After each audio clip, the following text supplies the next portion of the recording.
भारतीय राजकारणाच्या क्षितिजावरती सध्या एकच प्रश्न सर्वाधिक चर्चेत आहे, तो म्हणजे नरेंद्र मोदी यांच्यानंतर भाजपाचं नेतृत्व कुणाकडे. पंतप्रधान मोदींच्या तिसऱ्या कार्यकाळाचा विचार करता 2029 पर्यंत ते वयोमानानुसार एका महत्वाच्या टप्प्यावरती असतील. भाजपाच्या अंतर्गत कार्यपद्धतीचा आणि ज्येष्ठ नेत्यांच्या अनुभवाचा मागोवा घेतला तर 75 ते 80 वयोगट हा सक्रिय राजकारणासाठी एक निकष मानला जातो.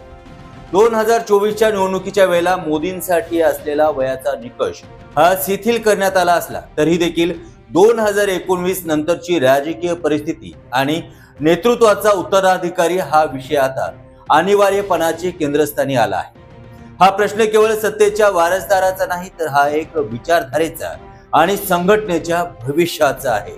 नरेंद्र मोदी आपला उत्तराधिकारी स्वतः निवडणार की राष्ट्रीय स्वयंसेवक संघाची पसंती अंतिम ठरणार, हा यातील कळीचा मुद्दा ठरला आहे. जर मोदींनी स्वतः आपला उत्तराधिकारी निश्चित करायचं ठरवलं तर गृहमंत्री अमित शहा या नावाच्या शर्यतीत सर्वाधिक प्रबळ दावेदार म्हणून समोर येत आहे.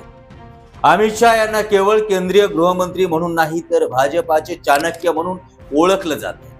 गुजरातच्या मुख्यमंत्री पदापासून सुरू झालेला मोदी आणि शहा यांचा प्रवास गेल्या 4 दशकापासून सुरू आहे. मोदींच्या दिल्लीतील कार्यकाळाचा शहा यांनी प्रत्येक कठीण प्रसंगी एक पोलादी ढाल म्हणून काम केलं आहे.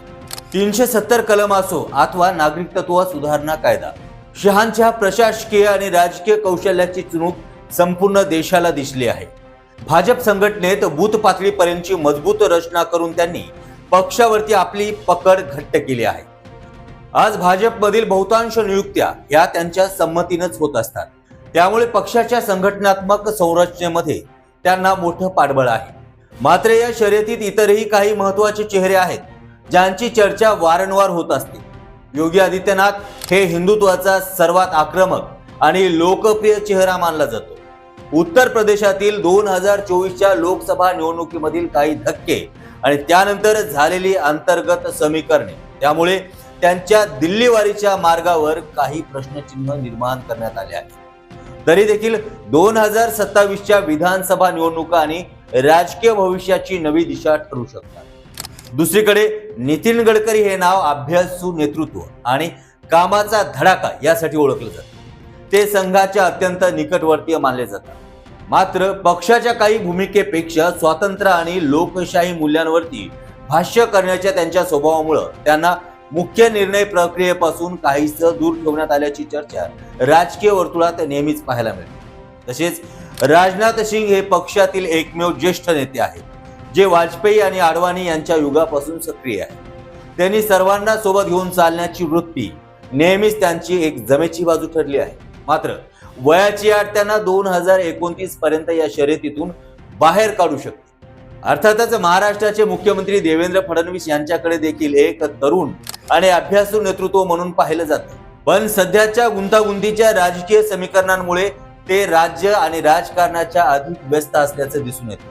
अंतिम निर्णय हा नागपूरचा संघ मुख्यालयाकडून घेतला जाणार हे त्रिकालाबाध्य सत्य आहे. तरी देखील सरसंघचालक मोहन भागवत यांनी 2024 नंतर व्यक्त केलेली मते ही एका प्रकारे सत्तेच्या केंद्रीकरणाला आणि अहंकाराला दिलेला इशारा मानला जातो. संघ नेहमीच अशा नेतृत्वाला पसंती देतो जो सामूहिक निर्णयाच्या चौकटीत राहून काम करेल. त्यामुळे अमित शहा यांना मार्ग मोकळा करण्यासाठी संघ कदाचित सत्तेच्या संतुलन राखण्यासाठी उपपंतप्रधान पदासारख्या पर्यायाचा विचार करू शकतो. थोडक्यात सांगायचं तर मोदी नंतरची भाजपा ही केवळ एक व्यक्तीची निवड नसून ती एक दीर्घकालीन राजकीय रणनीती असेल. अमित शहा यांनी आतापर्यंत आपली दावेदारी सिद्ध करण्यासाठी सर्व राजकीय डाव यशस्वीपणे वापरले आहेत. मात्र संघाची मर्जी आणि पक्षातील अंतर्गत असंतोष सांभाळण्याचे आव्हान त्यांना मात्र पेलावं लागणार आहे. भाजपाचे संघटनात्मक कौशल्य आणि संघ प्रणीत विचारधारा यांच्यातील हा प्रवास देशातील भविष्यातील राजकारणाची दिशा ठरवू शकतो. लोकशाही जनता जनार्दन असते, त्यामुळे 2029 मध्ये भाजपाची सत्ता अबाधित राहील का आणि असेल तर सिंहासनावरती कोण विराजमान होईल हे पाहणं औत्सुक्याचं ठरणार आहे.